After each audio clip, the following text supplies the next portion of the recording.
So, welcome back to my channel. I am Vilas, M.Com GSET qualify commerce educator છું.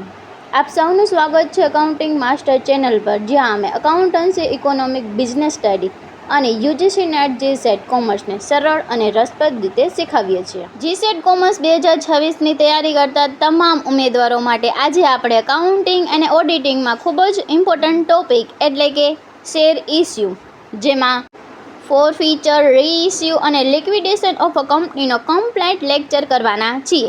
આ લેક્ચરમાં આપણે માત્ર થિયરી નહીં પરંતુ કોન્સેપ્ટ સાથે ઇમ્પોર્ટન્ટ એક્ઝામ્પલ, જર્નલ એન્ટ્રી અને GSET લેવલના મીડિયમ ડિફિકલ્ટ MCQ પણ સોલ્વ કરવાના છે.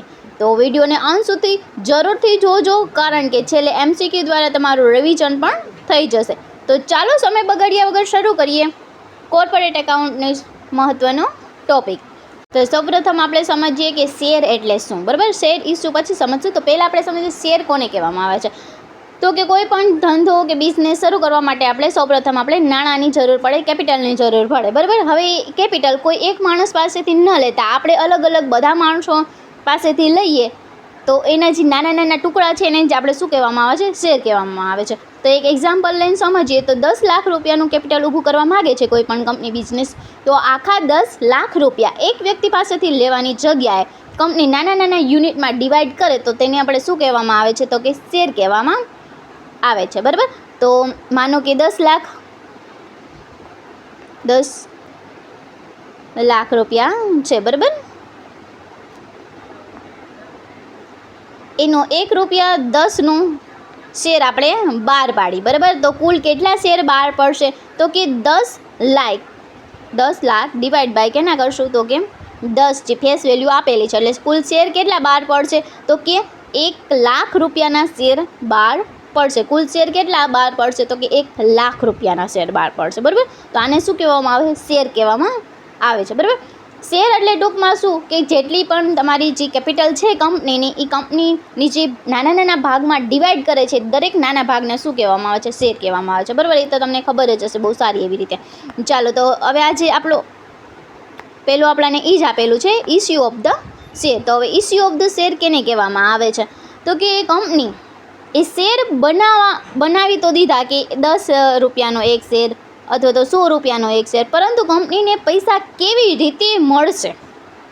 બરાબર, તો એની વાત કરીએ. કંપનીમાં આ શેર ઇન્વેસ્ટરોને આપણે શું કરીએ છીએ? ઓફર કરીએ છીએ. અને ઇન્વેસ્ટરો શું કરે છે? કંપનીમાં તે મની ઇન્વેસ્ટ કરે છે. કંપની દ્વારા કેપિટલ એને ઊભું કરવામાં આવે છે અને ઇન્વેસ્ટરોને શેર ઓફર કરવાની આ આખી પ્રોસેસને ઇસ્યુ ઓફ ધ શેર કહેવામાં આવે છે. અહીંયા આપણાની એ જ વાત કરેલી છે. A share represent a unit of the ownership in the share capital of a company. Issue of the શેરનો આપણાને મિનિંગ પણ અહીંયા આપેલો છે. Issue of the share is the process of raising capital by offering a share to investor. આપણે ઇન્વેસ્ટરને offer કરીએ છીએ તમે શેર લેવા માટે, એ લોકો આપણામાં શું કરે છે? ઇન્વેસ્ટ કરે છે. એને જ આપણે શું કહીએ છીએ? ઇસ્યુ ઓફ ધ શેરની કહીએ છીએ. કંપની દ્વારા કેપિટલ ઊભું કરવા માટે ઇન્વેસ્ટરોને શેર ઓફર કરવાની આખી જે પ્રોસેસને આપણે શું કહીએ છીએ? તો કે ઇસ્યુ ઓફ ધ શેર કહેવામાં આવે છે. બરાબર, તો આ વાત શું થઈ ગઈ? ઇસ્યુ ઓફ ધ શેરની. હવે પહેલાં તો આપણે શેરના પ્રકાર પણ જોઈ લઈએ, કે પહેલાં તમને એક્ઝામ્પલ આપીને સમજાવી દઉં. ચાલો એક એક્ઝામ્પલ લઈ લઈએ. એક કંપનીને 10 લાખ રૂપિયાની જરૂરિયાત છે. બરાબર, કેટલા? તો કે 10 લાખ રૂપિયાની જરૂરિયાત છે. તો એક શેર 10 રૂપિયાનો વેચે તો કુલ કેટલા એને પાસે થશે? તો કુલ કેટલા શેર એને લેવા પડશે? તો મેં તમને શું કીધું? 10 લાખ રૂપિયાની જરૂર છે. કેટલા લાખ? તો કે 10 લાખ. એને ડિવાઈડ કેટલા રૂપિયામાં આપણે વેચવાના છે? તો કે 10 રૂપિયાનો. બરાબર, તો કુલ કેટલા શેર થશે? તો કે 1 લાખ રૂપિયાના શેર થઈ જાય. 1 લાખ શેર તે બહાર પાડશે. બરાબર, ઇન્વેસ્ટર ખરીદશે અને કંપનીને 10 લાખ કેપિટલની મળી જશે. કેટલા લાખની કેપિટલ મળશે? તો કે 10 લાખની કેપિટલ કંપનીને મળશે. બરાબર, issue of the share equal to process of the raising capital by the offering a share to investor. બરાબર, હવે આપણે અલગ અલગ શેરના પ્રકાર આવે છે તે પણ આપણે સાથે જોવાના છીએ. બરાબર, તો કેટલા પ્રકારના શેર હોય છે? આપણે 11મા ધોરણમાં આપણે ભણી ગયા છીએ. બરાબર, અલગ અલગ પ્રકારના શેર હોય છે. 2 ભાગમાં ડિવાઈડ કરવામાં આવે છે. પહેલું આવે છે ઇક્વિટી શેર અને બીજું છે પ્રેફરન્સ શેર. હવે ઇક્વિટી શેર કેને કહેવામાં આવે છે? શેર આપણે કોઈ પણ ડિવિડન્ડ નિશ્ચિત હોતું નથી. તે શેર હોલ્ડર શું હોય છે? તો એ કંપનીના ઓનર હોય છે. રિયલ ઓનર જ કોને કહેવામાં આવે છે? જે ઇક્વિટી શેર હોલ્ડરને કહેવામાં આવે છે. ઇક્વિટી શેર હોલ્ડરને કંપનીના રિયલ ઓનર કહેવામાં આવે છે, કારણ કે કંપનીના બધા જ એક્સટર્નલ જે લાયબિલિટી છે અને જે પ્રેફરન્સ શેર હોલ્ડર છે એ બધાના ક્લેમ્સને પૂરા થયા પછી જે પ્રોફિટ એની એસેટ કાંઈ પણ વધે તો ઇક્વિટી શેર હોલ્ડરને આપવામાં આવે છે, બરાબર. અને વિસર્જન કરવામાં આવે ને ત્યારે પણ એ જ એમાં થાય છે કે કાંઈ પણ વસ્તુ જો પ્રોફિટ થયો હોય ને છેલ્લે વધ્યો હોય તો સૌપ્રથમ જે એક્સટર્નલ જેટલા પણ હોય તેને ચૂકવી દેવામાં આવે છે. પછી પ્રેફરન્સ શેરને એને લાસ્ટમાં ઇક્વિટી શેર હોલ્ડરને ચૂકવવામાં આવે છે ડિવિડન્ડ, બરાબર. અને ડિવિડન્ડમાં પણ ડિવિડન્ડ અથવા તો જે નફાનો જે પ્રોફિટ થયો હોય તે, બરાબર. અને ડિવિડન્ડમાં પણ એમ જ હોય છે, જે પ્રેફરન્સ શેર હોલ્ડર હોય છે તેનું ડિવિડન્ડ ફિક્સ હોય છે, જ્યારે ઇક્વિટી શેર હોલ્ડરનું ડિવિડન્ડ ફિક્સ હોતું નથી, બરાબર. તો તેની વાત થયેલી છે. આમાં એના ફીચર્સ આપણાને નીચે આપેલા છે.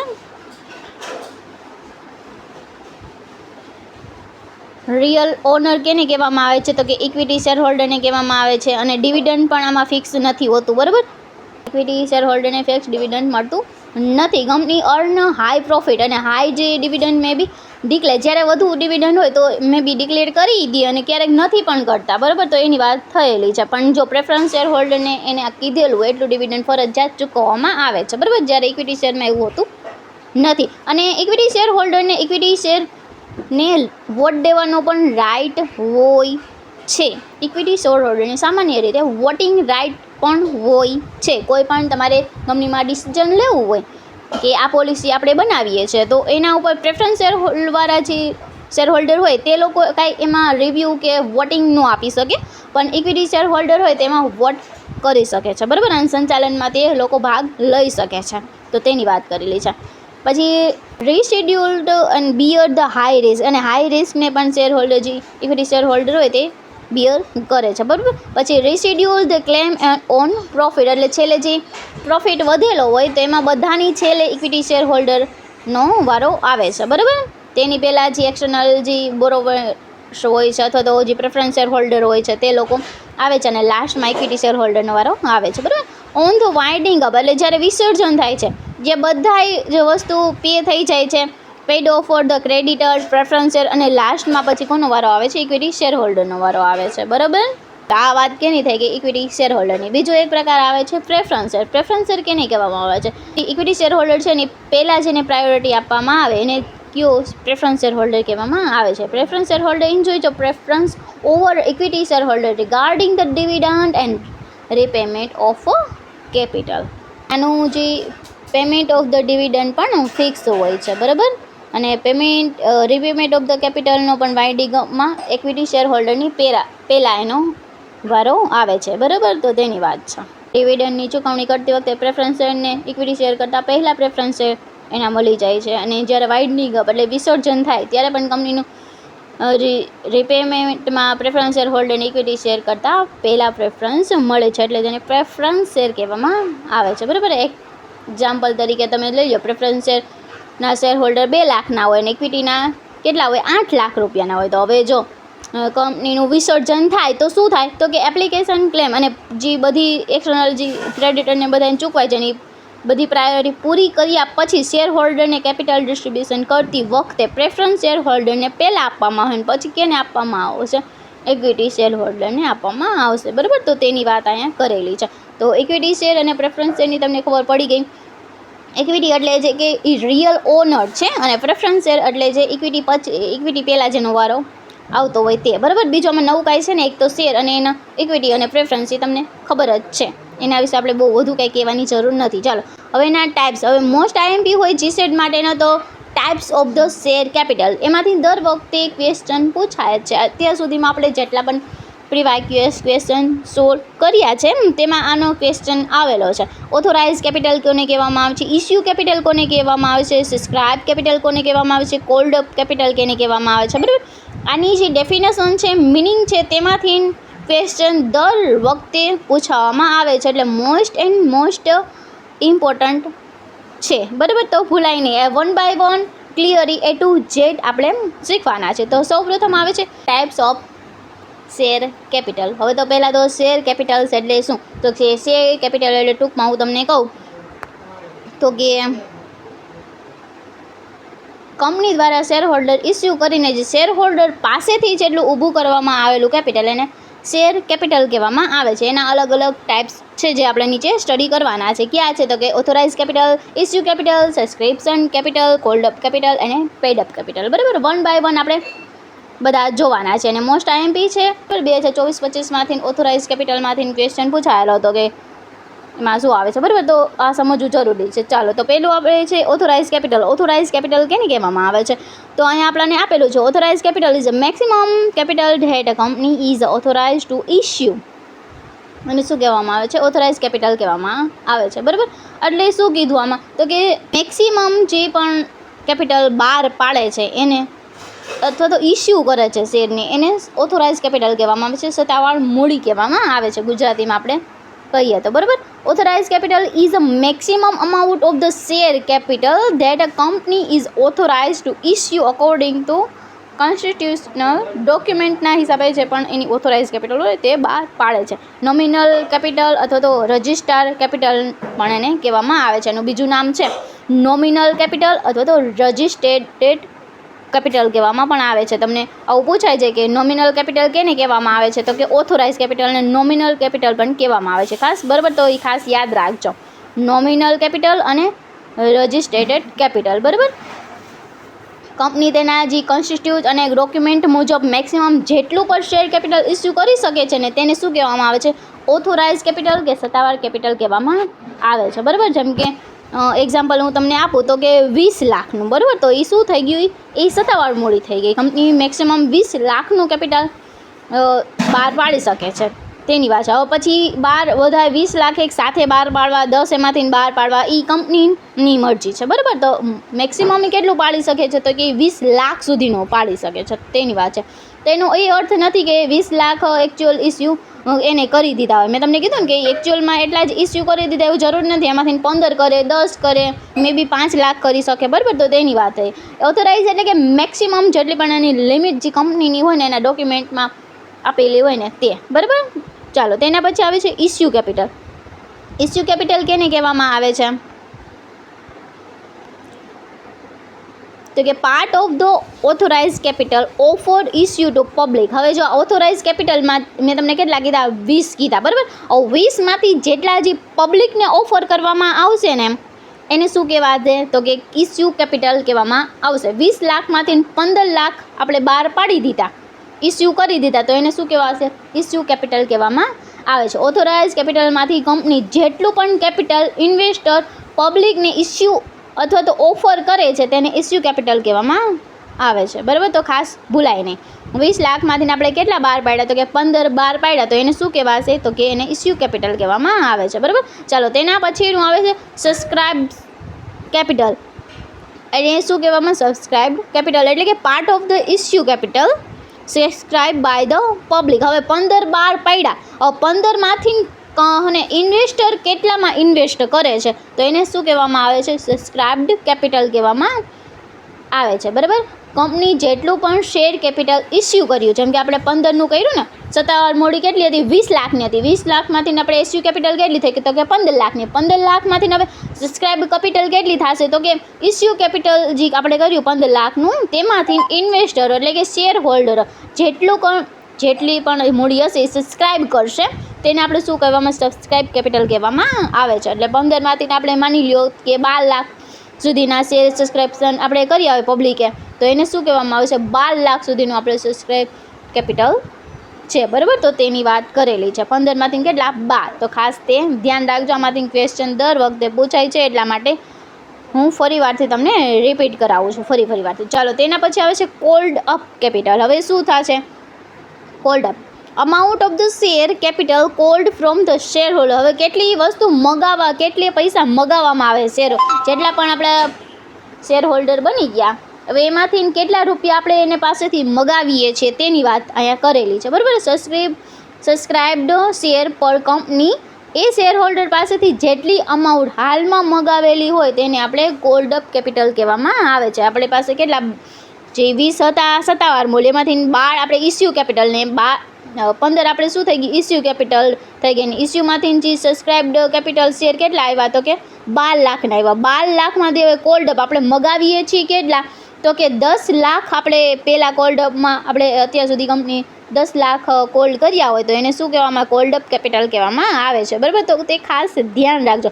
Amount of the share capital cold from the share holder પાસેથી જેટલા આપણે મગાવીએ છીએ હાલમાં જેટલી પણ રકમ તેને કહેવામાં આવે છે કોલ્ડ અપ કેપિટલ. બરાબર, તેના પછી આવે છે પેઇડ અપ કેપિટલ, એટલે જે એકચ્યુઅલમાં અમાઉન્ટ પેઇડ કરે છે શેર હોલ્ડર. આપણે મગાવ્યા કેટલા 10 મગાવ્યા છે, પણ હાલમાં અમુક શેર હોલ્ડર નો ચૂકવી શક્યા હોય. બરાબર, તો એની વાત 10માંથી 8 જ આવ્યા હોય તો એને શું કહેવામાં આવે છે પેઇડ અપ. જે હાલમાં એકચ્યુઅલમાં પે થયેલી છે અમાઉન્ટ તેને પેઇડ અપ કેપિટલ કહેવામાં આવે છે. મોસ્ટ આઈએમપી છે. ફરી એકવારથી હું તમને રિવાઇઝ કરાવી દઉં છું.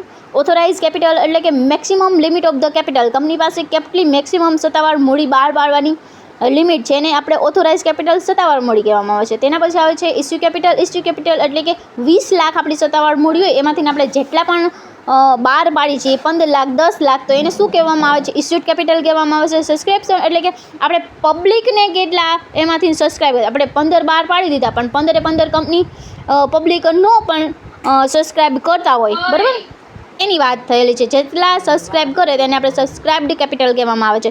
તેના પછી કોલ્ડ અપ એટલે જેટલી આપણે કંપની જેટલી પણ અમાઉન્ટ એકચ્યુઅલમાં મગાવે છે અથવા તો હાલમાં જે આપણે પૈસા મગાવીએ છીએ જેટલી અમાઉન્ટ એને કોલ્ડ અપ કેપિટલ કહેવામાં આવે છે. અને એમાંથી જેટલી રિયલમાં એકચ્યુઅલમાં પેઇડ થાય છે બાય શેર હોલ્ડર જેટલી પેઇડ કરે છે એને પેઇડ અપ કેપિટલ કહેવામાં આવે છે. બરાબર, આપણે એક એક્ઝામ્પલ દ્વારા આપણે સમજી લઈએ.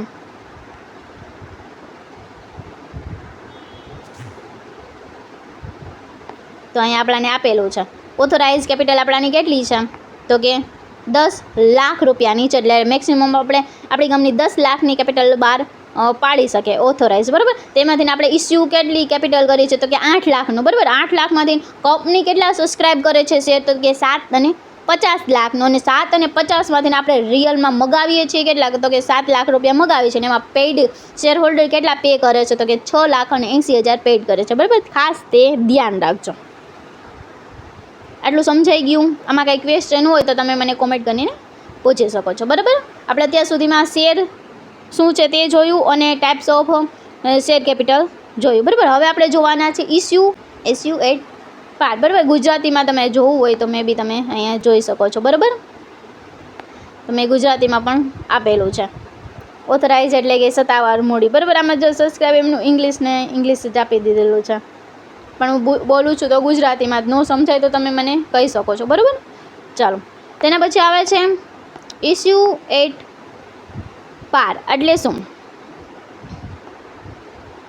Issue at premium. હવે એટ પાર એટલે કે જેટલા રૂપિયાનો આપણો શેર હોય એટલા જ રૂપિયામાં આપણે બહાર પાડીએ તો એને એટ પાર કહેવામાં આવે છે. એટલે કે ઇસ્યુ પ્રાઇસ બરાબર આપણી ફેસ વેલ્યુ એને શું કહેવામાં આવે છે એટ પાર પર. એટલે મૂળ કિંમતે જ બાર પારવો એને શું કહેવામાં આવે છે એટ પાર પર ઇસ્યુ કહેવામાં આવે છે. બરાબર, અહીંયા આપણાને આપેલું છે આપણે ફેસ વેલ્યુ કેટલી છે 10 રૂપિયા છે. ઇસ્યુ પ્રાઇસ કેટલી છે 10 છે. બંને કેટલી છે સરખી છે તો આને શું કહેવામાં આવે છે એટ મૂળ. એટલે મૂળ કિંમતે શું કરે છે બાર પાડે છે. બરાબર, તો એની અકાઉન્ટમાં એની એન્ટ્રી શું થશે તો આપણે 11મા ધોરણમાં 12મા ધોરણમાં આપણે શીખી ગયા છીએ. બરાબર, બેંક અકાઉન્ટ ક્રેડિટ થશે to the share application account. બરાબર, તો ખાસ તે ધ્યાન રાખજો. અહીંયા આપણાને એની એન્ટ્રી પણ આપેલી છે. પછી શું થાય જ્યારે આપણું શેર આ તો એપ્લિકેશન જ્યારે રિસીવ થાય ત્યારની વાત છે. પછીની એની એન્ટ્રી શું થશે કે share application account debit share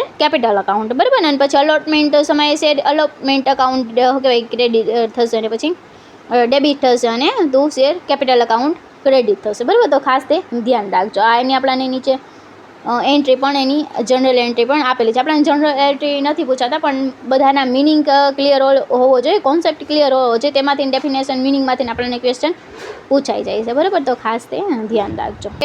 issue at પર અને ઇસ્યુ એટ પ્રીમિયમ એ આપણે શું છે તો કે શેરની આપણે કઈ પ્રાઇસ ઉપર ઇસ્યુ કરી છે તેની વાત છે. બરાબર, શેરની કિંમત જ્યારે ફેસ વેલ્યુ અને ઇસ્યુ પ્રાઇસ બંને કેવી સરખી હોય તો એને એટ પાર ઉપર કહેવામાં આવે છે. મેં તમને એ સમજાવી દીધું. પણ હવે આપણે શું સમજવાના છે? Issue of the share at a premium. બરાબર, અહીંયા આપણાને આપેલું છે. તો આમાં શું હોય તો કે ઇસ્યુ પ્રાઇસ કરતાં શું હોય, તમારી ફેસ વેલ્યુ કેવી હોય છે? વધુ હોય. જ્યારે કંપની શેર તેની ફેસ વેલ્યુ કરતાં વધારે પ્રાઇસ ઇસ્યુ કરે ત્યારે તેને ઇસ્યુ એટ પ્રીમિયમ કહેવામાં આવે છે. ફેસ વેલ્યુ કેટલી છે આપણા કોઈ પણ શેરની? તો કે 10 રૂપિયા છે. હવે 10 રૂપિયા હોય અને આપણે 12 ઇસ્યુ પ્રાઇસ કેટલા 12માં પાડી તો 2 રૂપિયા જે વધારાના લઈ એ શું થાય તો કે એ પ્રીમિયમ કહેવાય છે. બરાબર, અને જે વધારાનું પ્રીમિયમ છે એ ક્યાં ખાતે લઈ જવામાં આવે છે તો કે સિક્યુરિટી પ્રીમિયમ અકાઉન્ટ ખાતે લઈ જવામાં આવે છે. બરાબર, તો આવો પ્રશ્ન પૂછાઈ શકે છે. તો એની આપણને નીચે એન્ટ્રી પણ આપેલી છે. અહીંયા તમે જોઈ શકો છો. બેંક અકાઉન્ટ કેટલા કુલ જેટલા આપણે લીધા હોય 12 રૂપિયા લીધા છે એ. બરાબર, પછી ટુ કેપિટલ અકાઉન્ટ કેટલા 10 રૂપિયા, અને જે સિક્યુરિટી પ્રીમિયમ એટલે પ્રીમિયમ કેટલું લઈ છે તો કે 2 રૂપિયાનું. બરાબર, તો એ એના હવે આ તો મેં તમને 12નું દીધું. બીજી હું એક એક્ઝામ્પલ આપું તો કે આપણી જે ફેસ વેલ્યુ છે એ કેટલાની 10ની છે. બરાબર, અને આપણે ઇસ્યુ કેટલામાં કરીએ છીએ તો કે 17 રૂપિયામાં કરીએ છીએ. તો હવે આપણી પ્રીમિયમની પ્રાઇસ કેટલી થાય તો કે 7 રૂપિયા થાય. બરાબર, તો સિક્યુરિટી પ્રીમિયમ અકાઉન્ટમાં કેટલા રૂપિયા જશે તો કે 7 રૂપિયા જશે. બરાબર, અહીંયા કુલ કેટલા લખાશે? અહીંયા કુલ 17 લખાશે. અહીંયા કેટલા કેપિટલ શેર કેપિટલમાં કેટલા જશે તો એમાં તો 10 જ જવાના છે, અને વધારાના જે સિક્યુરિટી પ્રીમિયમમાં કેટલા જશે તો એમાં 7 રૂપિયા. બરાબર, તો તે ખાસ ધ્યાન રાખજો. બરાબર, અહીંયા આપણાને સિક્યુરિટી પ્રીમિયમની વાત કરેલી છે. શું કીધેલું છે? Amount receive about the face value, એટલે એના કરતાં વધુની જે આપણે રકમ રિસીવ કરીએ છીએ તે. બરાબર, આવે છે એમાં use for the permitted propose like, એટલે નીચેના આપણાને આપેલા છે કઈ રીતના આપણે તો કે બોનસ શેર ઇસ્યુ કરી શકે. એમાં જે કિંમત આવે છે ને વધારાની જે 2 રૂપિયા છે 7 રૂપિયા છે, આપણે જોઈએ ને જે વધારાની કિંમત આવે છે એ કેમ આપણે યુઝ કરી શકીએ? તો આમાંથી આ ક્વેશ્ચન પૂછાઈ શકે છે. બરાબર, તો આ ખાસ યાદ રાખજો કેમ આપણે યુઝ કરી શકીએ છીએ આ મનીને જે પ્રીમિયમની આવે છે. તો કે બોનસ શેર ઇસ્યુ કરવા માટે, પછી રાઇટ ઓફ ધ પ્રાઇમરી જે એક્સપેન્સ હોય તે પૂરા કરવા માટે, પછી right of the issue expense the commission માટે, પછી રિડીપ્શન ઓફ ધ પ્રીમિયમ એટલે પ્રેફરન્સ ને એના ડિબેન્ચર માટે. બરાબર, other purpose permitted by the law, અને જો લોમાં કીધેલું હોય તો બીજા પણ આપણે ચૂકવી શકીએ. બરાબર, તો આટલી વસ્તુ માટે એ પ્રીમિયમનો આપણે યુઝ કરી શકીએ છીએ. તો આપણે આ પેજમાં શું જોયું તો કે ઇસ્યુ ઓફ ધ શેર અને types of capital share capital જોયું, અને સાથે ઇસ્યુ એટ પ્રાઇસ એટલે મૂળ કિંમતે બહાર પાડવાનું ફેસ વેલ્યુ ઉપર, અને ઇસ્યુ એટ પ્રીમિયમ. બરાબર, એટલું આપણને સમજાઈ ગયું. ચાલો હવે આપણે આગળ શું જોવાના છીએ તો કે ડિસ્કાઉન્ટ ઉપર. બરાબર, એની વાત કરવાના છીએ. ઇસ્યુ એટ ડિસ્કાઉન્ટ, જ્યારે શેર ઇસ્યુની પ્રાઇસ તેની ફેસ વેલ્યુ કરતાં કેવી ઓછી હોય તો ત્યારે આપણે શું કહીએ છીએ? ડિસ્કાઉન્ટ કહીએ છીએ. બરાબર, એટલે કે શેરની પ્રાઇસની જે ફેસ વેલ્યુ હોય કેટલી હોય તો કે 10 રૂપિયા હોય, અને આપણે 12 કેટલામાં 9 રૂપિયામાં પાડી તો આપણને 1 રૂપિયાનું શું મળે છે તો કે ડિસ્કાઉન્ટ મળે છે. ખાસ ધ્યાન રાખજો. અને જો મોસ્ટ ઇમ્પોર્ટન્ટ હોય તો શું છે, અંડર જી કંપની એક્ટ 2013 છે એમાં issue share at discount generally prohibited, એટલે કે આપણે એ કોઈ પણ સામાન્ય જે શેર છે એના ઉપર આપણે વટાવથી કે ડિસ્કાઉન્ટથી બહાર નથી પાડી શકતા. પણ તો કયા શેર આપણે ડિસ્કાઉન્ટથી બહાર પાડી શકીએ તો કે જે શેર આપણે જપ્ત કરી લીધા હોય ને તે શેરને આપણે ડિસ્કાઉન્ટથી બહાર પાડી શકીએ છીએ. બરાબર, બાકી એ કોઈ શેરને ડિસ્કાઉન્ટથી બહાર પાડવામાં આવતા નથી. બરાબર, તો અહીં જ આપણાને લખેલું છે.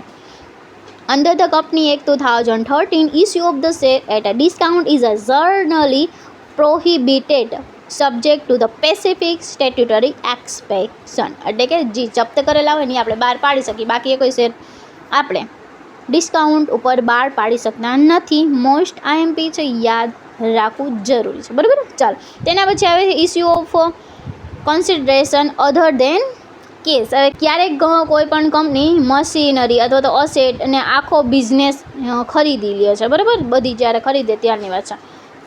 પરંતુ કંપની કેસમાં પેમેન્ટ કરવાને બદલે શું કરે છે, વેન્ડરને પોતાના શેર આપી દે.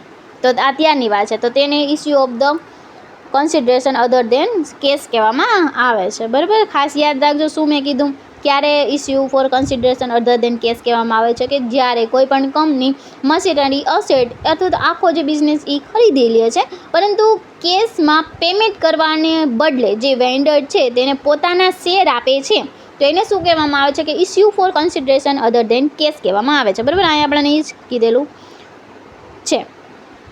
જે મશીનરી પરચેજ કેટલાની હોય તો કે 5 લાખની પરચેજ કરે છે. હવે 5 લાખની મશીનરી પરચેજ કરે એની જગ્યાએ પૈસા 5 લાખ આપવાની જગ્યાએ શું કરે છે તો કે શેર આપી દે એટલા 5 લાખના. તો તેની વાત છે બરાબર. તો શું થશે અહીંયાની આપણાને એન્ટ્રી પણ આપેલી છે. Machinery account is a debit two vendor account is a credit. કેટલા તો કે 5 લાખ રૂપિયા. આપણે મશીન કેટલાનું ખરીદેલું હતું તો કે 5નું બરાબર. Issue of the share to vendor કેવી રીતના તો કે vendor account is a debit to share capital account and security premium. જો આપણે પ્રીમિયમથી દીધા હોય તોની વાત છે બરાબર. બાકી આપણે ડિસ્કાઉન્ટિંગ કોઈ પણ સામાન્ય શેર બહાર પાડી શકતા નથી. માત્ર જે જપ્ત કરેલા હોય તે જ બહાર પાડી શકીએ છીએ બરાબર. તો આ તમને સમજાઈ ગયું. જ્યારે આપણે કોઈ પણ વસ્તુ લીધેલી હોય, ખરીદી હોય, મશીનરી હોય, બિલ્ડિંગ હોય, કાંઈ પણ વસ્તુ હોય, જ્યારે આપણે પૈસા નથી આપતા પૈસાની જગ્યાએ આપણે શું આપીએ શેર આપીએ છીએ ત્યાંની વાત છે બરાબર. ચાલો તેના પછી હવે જોવાનું છે over subscription of the share. હવે આપણે જોયું ને સબસ્ક્રાઇબ્ડ કેપિટલ આપણે જોઈ લીધી કે જેટલા આપણાને પૈસા આવ્યા હોય બરાબર અને એમાંથી જેટલા પણ રૂપિયા પબ્લિકે શેર લીધેલા હોય તો એને આપણે શું કહીએ છીએ સબસ્ક્રાઇબ્ડ કેપિટલ કહેવામાં આવે છે. તો ઓવર સબસ્ક્રાઇબ્ડ કેપિટલ કેને કહેવામાં આવે છે તો કે જેટલા આપણે પૈસા બહાર પાડેલા છે, ઇસ્યુ કરેલા છે એના કરતાં વધુ લોકોએ શેર અથવા તો પબ્લિકની જે હોય એ લોકો ખરીદી લે તો એને ઓવર સબસ્ક્રિપ્શન કહેવામાં આવે છે. કંપની જેટલા શેર ઓફર કર્યા હોય તેના કરતાં વધુ શેર એપ્લિકેશન આવે તો એને ઓવર સબસ્ક્રિપ્શન કહેવામાં આવે છે. એટલે કે આપણે ઓફર કેટલા 1 લાખ રૂપિયા કર્યા હોય અને પબ્લિક કેટલા એપ્લિકેશન આવે છે તો કે 1,50,000ની એપ્લિકેશન આવે તો એને શું કહેવામાં આવે છે ઓવર સબસ્ક્રાઇબ્ડ કેટલું થાય છે તો કે 50,000 રૂપિયાનું થાય છે બરાબર. તો તેની વાત અહીંયા કરેલી છે આપણે.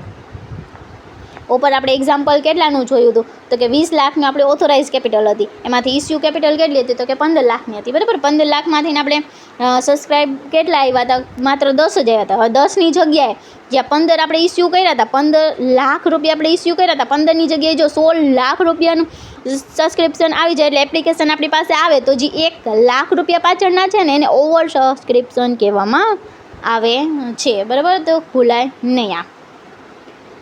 હવે આવા સમયે કંપની શું કરે છે એ 1 લાખ રૂપિયા શું લઈ લેશે એની બધાની એપ્લિકેશન લઈ લેશે કે નહીં આ બધાને શેર જોઈશે તો એના માટે આપણે લઈ શું કરશે તો એના માટે શું કરે છે તો કે રિજેક્ટ અથવા તો રિજેક્ટ પણ કરી શકે મે બી. જો અહીંયા શું company May B the reject application અથવા તો બીજું શું કરી શકે તો make a full allotment the share application. એટલે શું કરે કોઈ પણના 2 શેર હોય તો કમ્બાઈન કરીને 1 શેર આપી દે. પ્રો રેટ અલોટમેન્ટ કરી નાખે અથવા તો રિફંડ અસેટ એપ્લિકેશન. એટલે અથવા તો એ જે રકમ હોય કોઈ એ નામનો વ્યક્તિ છે બરાબર એને 1 શેર કેટલાનો હોય કે 10 રૂપિયાનો હોય એવા એને કેટલા શેર 5 લીધેલા હોય બરાબર.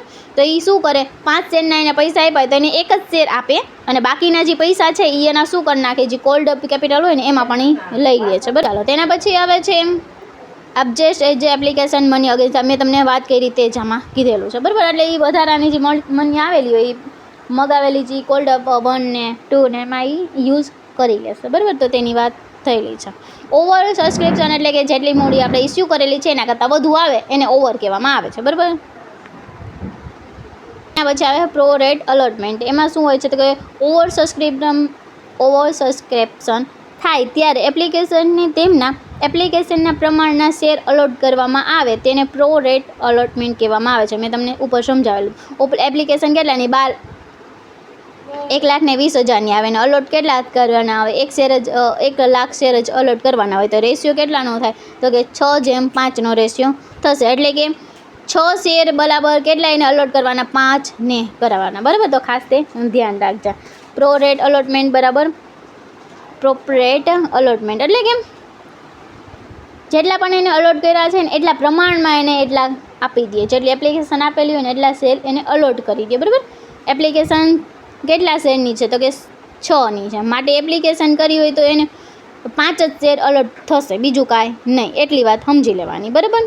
બીજું એક એક્ઝામ્પલ લઈને જોઈએ તો કે એપ્લાય ફોર કેટલા 600 શેરની એપ્લાય કોઈ કર્યા હોય તો એના અલોટ કેટલા કરવાના તો કે 500 શેર કરવાના. બીજું કાંઈ મને આવું છે નહીં.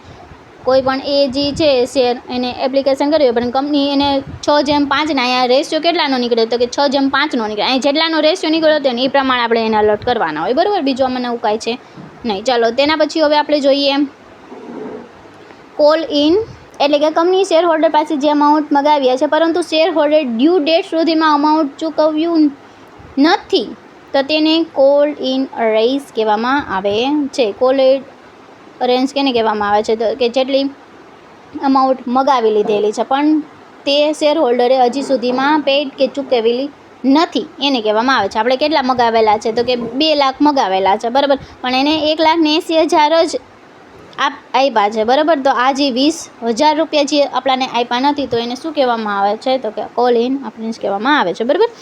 એની એન્ટ્રી શું થશે? તો અહીંયા આપણાને આપેલી છે, બરાબર, તો તે ખાસ ધ્યાન રાખજો. ચાલો, call in advance. Call in advance કેને કહેવામાં આવે છે? આપણે જે રકમ મગાવેલી છે એના કરતાં વધારાની રકમ એ લોકો ચૂકવી દે, બરાબર. ધ મિનિંગ અહીંયા નીચે આપણને આપેલો છે, આપણને મિનિંગ આપેલો છે. Amount receive before the call become. એ કોઈ પણ હજુ કોલ માગ્યો ન હોય, એટલે કોઈ મની મગાવેલી ન હોય પરંતુ શેર હોલ્ડર પહેલેથી જ ફ્યુચરના હજી છે હપ્તા, એની અમાઉન્ટ આપણને કંપનીએ આપી દીધેલી હોય તો એને કોલ ઇન એડવાન્સ કહેવામાં આવે છે, બરાબર. તો એની એન્ટ્રી શું થાય તે પણ આપણે નીચે આપેલી છે. Bank account is credit to call in advance, બરાબર.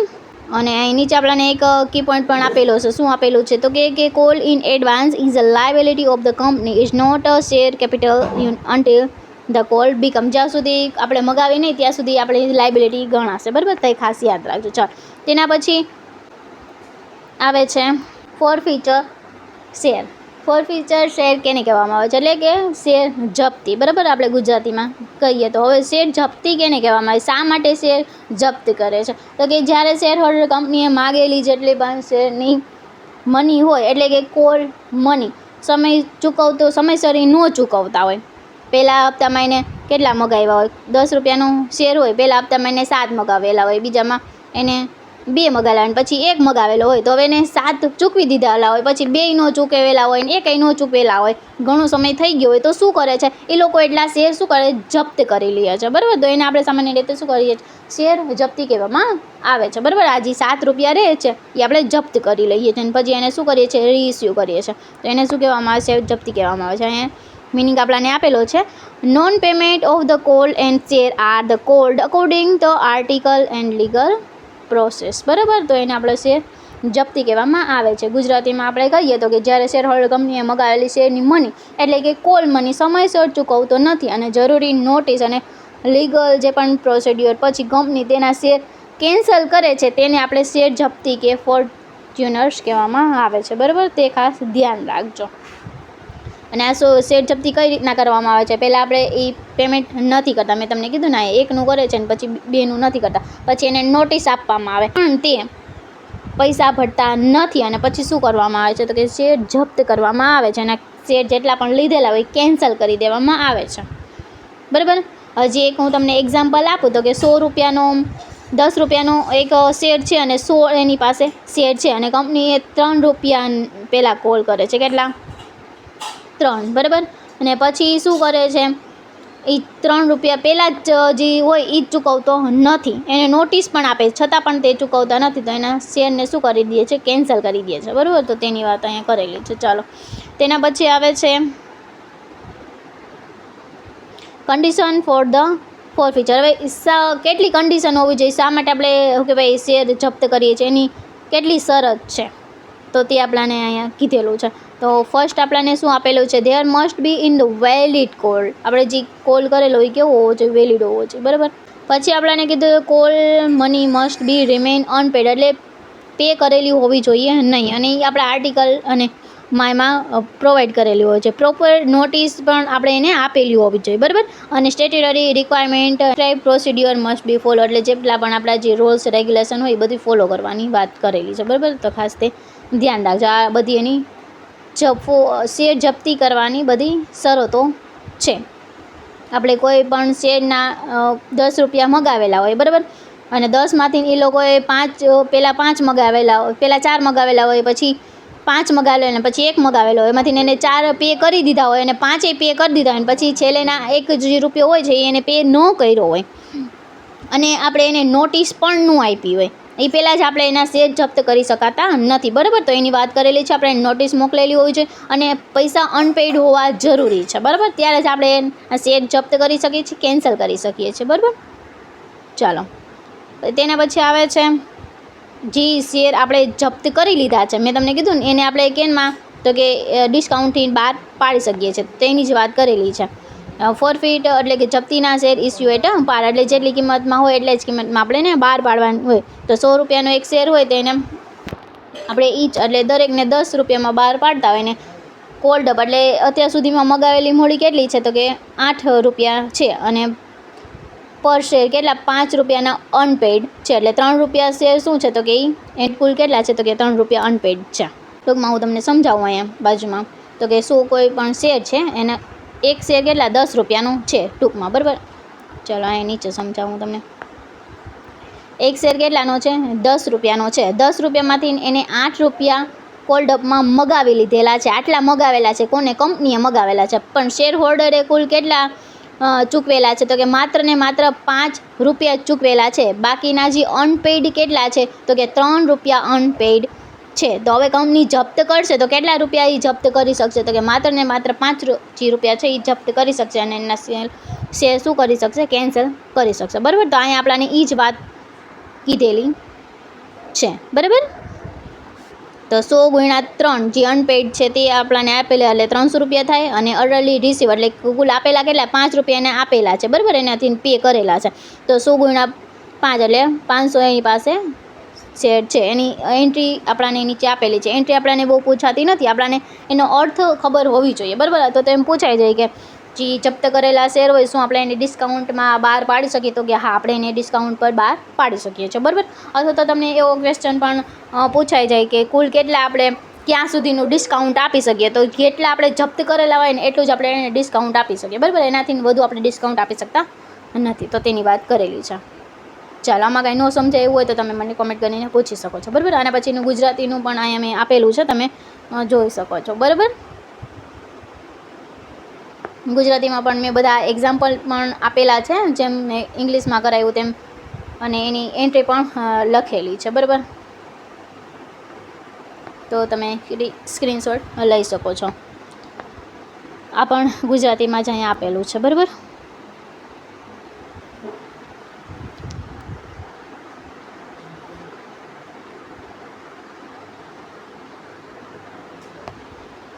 ચાલો, તો હવે તેના પછી આપણે શું જોવાનું છે તો કે જપ્ત કરેલા શેરને આપણે પ્રીમિયમથી પણ બહાર પાડી શકીએ છીએ, બરાબર.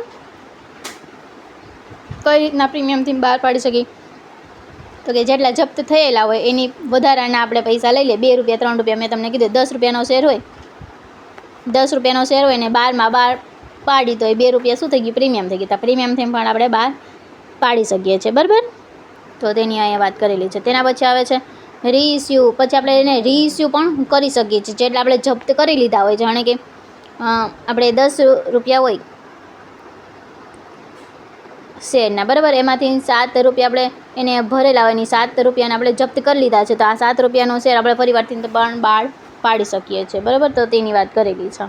કંપનીએ જે શેર ફોરફિટ થયા છે એટલે જપ્ત થયા છે તેને ફરી નવા ઇન્વેસ્ટરને રીઇસ્યુ પણ કરી શકે છે, બરાબર. એટ પાર ઉપર એ કરી શકે, પ્રીમિયમ ઉપર એ કરી શકે અને ડિસ્કાઉન્ટમાં પણ કરી શકે છે. અહીંયા આપણાને એટ પાર એટલે જેટલી કિંમત જપ્ત થયેલ 10 રૂપિયાનો શેર 10 રૂપિયામાં પણ બહાર પાડી શકે છે અને પ્રીમિયમ ઉપર 10નો શેર 12 રૂપિયામાં પણ બહાર પાડી શકે છે. 2 રૂપિયાનું ડિસ્કાઉન્ટ લે છે, બરાબર. અને પ્રીમિયમ લે છે અને ડિસ્કાઉન્ટ ઉપર પણ બહાર પાડી શકે છે, જેમાં એ શું કરે છે ફોરફિટ એટલે જપ્ત થયેલ અમાઉન્ટ કેટલી હોય છે? 4 રૂપિયા હોય છે, બરાબર. અને રીઇસ્યુ પ્રાઇસ કેટલી હોય છે? 7 રૂપિયા હોય છે. ડિસ્કાઉન્ટ આપણે કેટલા? અને 3 રૂપિયા, બરાબર. અને ખાસ ધ્યાન રાખજો, જેટલું આપણાને જપ્ત થયેલ રકમ છે ને એનાથી વધુ આપણે ડિસ્કાઉન્ટ નહીં આપી શકીએ, બરાબર. તે ખાસ ધ્યાન રાખજો. અહીંયા લખેલું છે golden rules. Discount allow on the reissue can not be exceed the amount of the forfeit on those share. એટલે જેટલો ફોરફિટ થયેલા છે એનાથી વધુ આપણે પૈસા આપી શકશું, ડિસ્કાઉન્ટ આપી શકશું નહીં, બરાબર. તો ખાસ તે ધ્યાન રાખજો. 3 રૂપિયા આપી શકીએ, 2 રૂપિયા આપી શકીએ ડિસ્કાઉન્ટમાં, 1 રૂપિયા પણ આપી શકીએ, કારણ કે અહીંયા આપણી જપ્ત થયેલી વેલ્યુ કેટલી? 4 રૂપિયા આપેલી છે એટલા માટે. પણ 5 રૂપિયાનું ડિસ્કાઉન્ટ આપણે આપી શકશું નહીં, બરાબર. તો તે યાદ રાખજો. તો આ રીઇસ્યુની વાત હતી, બરાબર. ચાલો, તેના પછીનો transfer to the capital reserve એટલે શું વાત આપણને અહીંયા કરેલી છે તો કેમ થયેલા શેર છે એ રીઇસ્યુ કર્યા પછી શેર જે જપ્ત અકાઉન્ટમાં તે અમાઉન્ટ બાકી રહેલ છે તે કેપિટલ રિઝર્વમાં આપણે શું કરીએ છીએ એને ટ્રાન્સફર કરી દઈએ છીએ. તો આ તેની જ વાત આપણને કરેલી છે. એક્ઝામ્પલ આપણને આપેલું છે કુલ કેટલા 4000 આપણી પાસે આવેલા છે જપ્ત થયેલા શેરના, બરાબર. એના ઉપર આપણે ડિસ્કાઉન્ટ કેટલું આપેલું છે તો કે અહીંયા આપણને 2500 રૂપિયા ડિસ્કાઉન્ટ આપેલું છે. તો એમાંથી માઇનસ કરી નાખી 4000માંથી તો કે 1500 રૂપિયા આપણને વધે છે, બરાબર. તો એ ક્યાં જશે તો એ કેપિટલ રિઝર્વમાં જાય છે, બરાબર. ક્યાં જાય છે તો કે કેપિટલ રિઝર્વમાં જાય છે. એ ટ્રાન્સફર ક્યાં થાય છે તે પૈસા કેપિટલ રિઝર્વમાં ટ્રાન્સફર થાય છે, બરાબર. તો ખાસ તે ધ્યાન રાખજો, મોસ્ટ આઈએમપી છે. તો આવું પૂછાઈ જાય કે જે બાકીના જે પૈસા હોય તે કયા ખાતે લઈ જવામાં આવે છે તો કે કેપિટલ રિઝર્વ ખાતે લઈ જવામાં આવે છે. અહીંયા પછી એક ઇમ્પોર્ટન્ટ નોટ પણ આપેલી છે. ખાસ આ ઇમ્પોર્ટન્ટ નોટ જેટલી પણ આપેલી છે ને મોસ્ટ એન્ડ મોસ્ટ આઈએમપી છે. એ તમે એવું લાગે તો એક બુકમાં લખીને પાકું કરી જ લેજો. એમાંથી એમસીક્યુ બનવાની સંભાવના 100%થી 99% સુધીની છે, બરાબર. ઓનલી ફોરફીટ એટલે જપ્ત થયેલી amount related to share actually reissue in the transfer the capital account, એટલા જ એના ટ્રાન્સફર કરી શકાય છે, બરાબર. તે ખાસ ધ્યાન રાખજો. ચાલો, તેના પછી આવે છે લિક્વિડેશન ઓફ ધ કંપની એટલે કે કંપનીનું વિસર્જન, બરાબર. કંપનીની બિઝનેસમાં એક્ટિવિટીને અંત આપીને તેની અસેટમાંથી પૈસા મેળવવા અથવા તો લાયબિલિટી અને ક્લેમ્સ ચૂકવવા અને જો કોઈ સરપ્લસ બચે તો કાયદા મુજબ તેની ડિસ્ટ્રીબ્યુશન કરવાની પ્રક્રિયાને શું કહેવામાં આવે છે તો કે લિક્વિડેશન કહેવામાં આવે છે, બરાબર. Process of the closing of the company affairs, જેમાં આપણે આપેલું છે જેટલી પણ લાયબિલિટી ને ક્લેમ્સ ને બધી હોય છે શું કરવા દેવાનું ચૂકવી દેવાનું હોય છે. અને લીગલ જેટલી પણ પ્રાયોરિટી હોય તે પણ આપણે પૂરી કરવાની હોય છે, બરાબર. સિમ્પલ મિનિંગમાં આપણે કહીએ તો લિક્વિડેશન બરાબર શું થાય તો realise the asset and settlement of the liability plus final distribution. તો એને જ આપણે શું કહીએ છીએ લિક્વિડેશન, વિસર્જન કહેવામાં આવે છે. એની પ્રોસેસ શું હોય છે લિક્વિડેશનની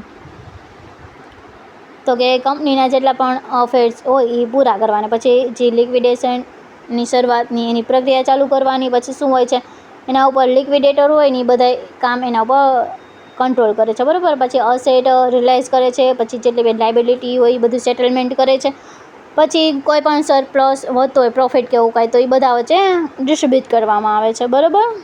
તો આ એની એક પ્રોસેસ છે જે આપણને અહીંયા આપેલી છે, બરાબર. ખાસ તે ધ્યાન રાખજો. ચાલો, તેના પછી આવે છે સ્ટેટમેન્ટ ઓફ ધ અફેર્સ એટલે કે financial position at time of the liquidation. ખાસ ધ્યાન રાખજો, લિક્વિડેટર કોને કહેવામાં આવે છે જે કંપનીની લિક્વિડેશનની સંપૂર્ણ જે પ્રક્રિયા સંભાળે છે એને લિક્વિડેટર કહેવામાં આવે છે, બરાબર. તે ભૂલાય નહીં. ચાલો, બધા નીચેના મેં તમને કીધું ને બધા વર્ક કરે છે એના ઉપર ધ્યાન રાખે છે, બરાબર. લિક્વિડેશનના સમયે કંપનીની જે ફાઇનાન્સ પોઝિશનમાં શું છે અથવા તો તે દર્શાવતું એક સ્ટેટમેન્ટ એને સ્ટેટમેન્ટ અફેર્સ કહેવામાં આવે છે, બરાબર. તેમાં શું હોય છે તો કે અસેટ હોય છે, સેક્યુર્ડ ક્રેડિટર્સ હોય છે, પ્રેફરન્શિયલ ક્લેમ્સ હોય છે, અનસેક્યુર્ડ ક્રેડિટર્સ હોય છે, અનધર જે પણ તમારી લાયબિલિટી હોય છે તે પણ હોય છે, અને મેમ્બર્સ અને કન્ટ્રીબ્યુશન, બરાબર. Two determine the financial position and the likely define or surplus, બરાબર. તો તેની વાત કરેલી છે. ચાલો, તેના પછી આવે છે liquidation and statement of the final account એનું બની જાય છે, બરાબર. ત્યાં આપેલું છે રિસિપ્ટ અને પેમેન્ટ ને બધું પૂરું કરીને, બરાબર. એ આપણા માટે એટલું કાંઈ છે નહીં ઉપયોગી, બરાબર. કરવાના છે એના એમસીક્યુ. અત્યાર સુધીમાં મેં તમને જેટલો પણ કોન્સેપ્ટ સમજાયો તેમાંથી જ બધા એમસીક્યુ હશે, અને આ એમસીક્યુ બધા જીસેટ લેવલમાં અને જીસેટમાં પૂછાઈ શકે તેવા એમસીક્યુ છે, બરાબર. તો ચાલો શરૂઆત કરીએ પહેલાં એમસીક્યુથી. A company has a authorized capital of 20 lakh, issue capital of 15 lakh and subscription capital is 12 lakh of the if 1 lakh has been the called up and the 9.5 lakhs has been the received at the paid up capital is our paid up capital કેટલી છે ને તે આપણે કહેવાનું છે. કેટલી થાય pad up capital તો કેમ 1.5 લાખ, બરાબર. અહીંયા આપણને આપેલું છે આ પેડ અપ કેપિટલ આપેલી છે. કોલ્ડ અપ એ આપણને કહી દીધું છે, સબસ્ક્રિપ્શનને કહી દીધું છે, ઓથોરાઇઝ ને બધી કેપિટલ આપણને આમાં કહી દીધું છે, અને પૂછ્યું ગયું છે ધ પેડ અપ રિયલમાં જેટલા શેર હોલ્ડર પે કરતા હોય તેની વાત છે, બરાબર. મોસ્ટ IMP છે આ બધા જેટલા પણ MCQ કરાવું છું તે, બરાબર. હવે આગળનો કોન્સેપ્ટ તમે ન કરો ને તો પણ ચાલે, પણ MCQ જો તમારે કરવા ફરજિયાત છે. આવા MCQ જ પૂછાવાના છે, બરાબર. પૂછાઈ ગયેલા પણ છે આવા જ MCQ. ચલો તેના પછીનો ક્વેશ્ચન આપણે કરીએ. A company issue a share of the 10 at ₹13. The amount credit to security premium account will be. જો 10 રૂપિયાનો શેર હોય ને 13માં વેચે છે તો સિક્યુરિટી પ્રીમિયમ અમાઉન્ટમાં કેટલા રૂપિયા જશે તે આપણને પૂછેલા. કેટલા જશે તો કે 3 જશે, બરાબર. મેં તમને કીધું હતું ને જે ફેસ વેલ્યુ છે એમાંથી તમારે જેટલા પણ આપે છે એ માઇનસ કરી નાખજો એટલે આપણને શું મળશે, સિક્યુરિટી અકાઉન્ટ. એટલે જે ફેસ વેલ્યુ કરતાં જે વધારાની રકમ લેવામાં આવે છે એની ક્યાં જશે તો કે સિક્યુરિટી પ્રીમિયમ અકાઉન્ટમાં, બરાબર. ચાલો, which of the following correctly represent the accounting treatment when the security premium has already been received before the offer? એટલે કે security premium account is not received, બરાબર. ચાલો તેના પછી આવે છે 1 lakh share as offer and the application are the receive for કેટલાની receive થાય છે 1 and 15,000 share if the pro rate allotment is made is allotment. હવે pro rate allotment કેટલો છે તે આપણને પૂછેલું. કેટલું થશે તો પેલા આ કેટલા છે લાખ, બરાબર. 1 લાખના છેદમાં આપણે કેટલા 1,50,000, બરાબર. જીરા ઉડી જાય તો કેટલો આ ઉપર કેટલા 10 આવશે, નીચે કેટલા 15 થશે, બરાબર. આપણે એના ભાગ ઉડાડી તો ઉપર કેટલા થઈ જશે તો કે 2 આવી જશે અને નીચે એટલે 5 દૂને કેટલા થાય 10 થાય અને 5 તેરી 15, બરાબર. એટલે ઉપર 2 અને નીચે 3 એટલે આપણો રેશિયો શું થઈ જશે તો કે 2:3નો રેશિયો થશે. કેનો કે પ્રો રેટ અલોટમેન્ટનો, બરાબર. કોઈ પાસે 2 શેર હશે તો એને કેટલા આપવામાં આવે 3 આપવામાં આવે, બરાબર. તો તેની વાત કરેલી છે. ચાલો તેના પછીનો ક્વેશ્ચન જોઈએ.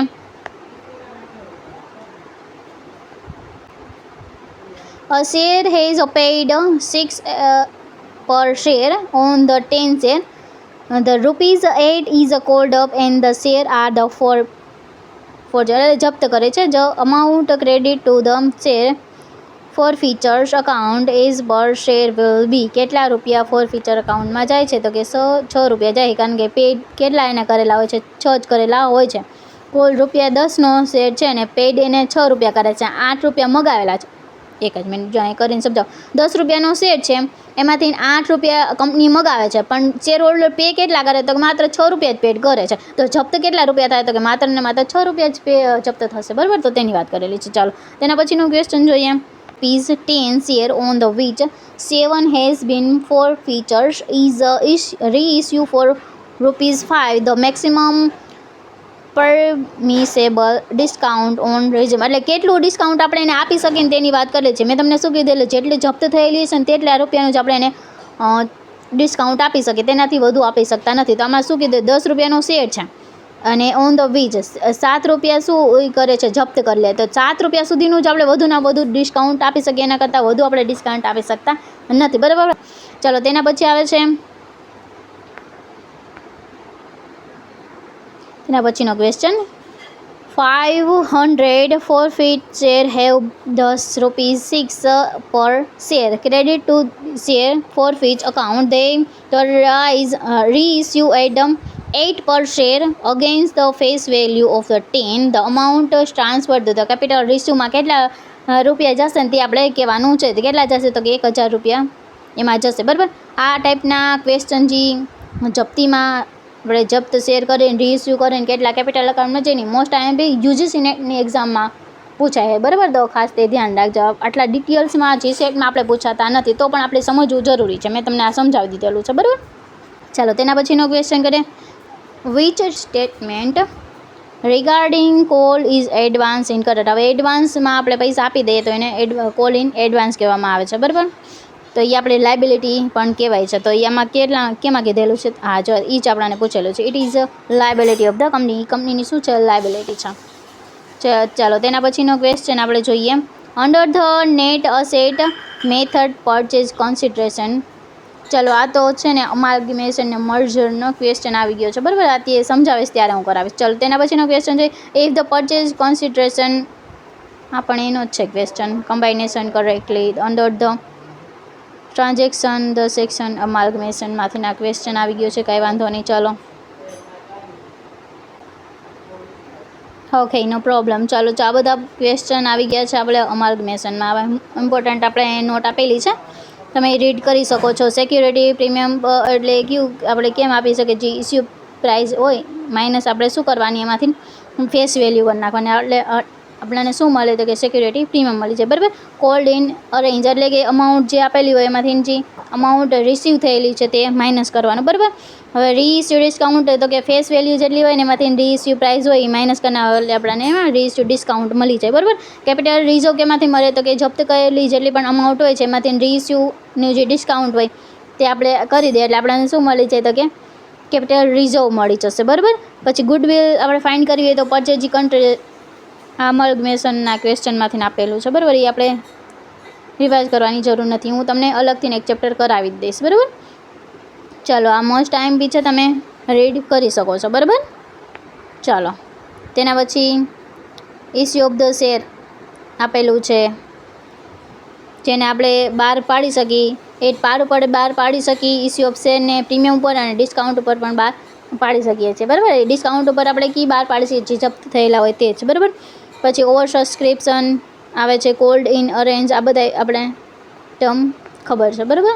ચાલો ડન. સો સ્ટુડન્ટ આજે આપણે ટાઈપ્સ ઓફ શેર, કેપિટલ્સમાં authorise capitals, issue capitals, paid up capitals અને એના એક્ઝામ્પલ સાથે આપણે ડિટેલ્સમાં સમજ્યા. હવે કોન્સેપ્ટને વધુ સારી રીતે રિવાઇઝ કરવા માટે આપણે આગળના તેને GSET લેવલના ઇમ્પોર્ટન્ટ MCQ પણ સોલ્વ કરીએ. જો વિડીયો યુઝફુલ લાગ્યો હોય તો લાઇક કરો, અકાઉન્ટિંગ માસ્ટરની ચેનલને સબસ્ક્રાઈબ કરો અને GSET કોમર્સ 2026ની પ્રિપરેશન માટે જોડાયેલા રહો. Thank you for watching. Keep learning, keep revising and keep practicing for GSET 2026.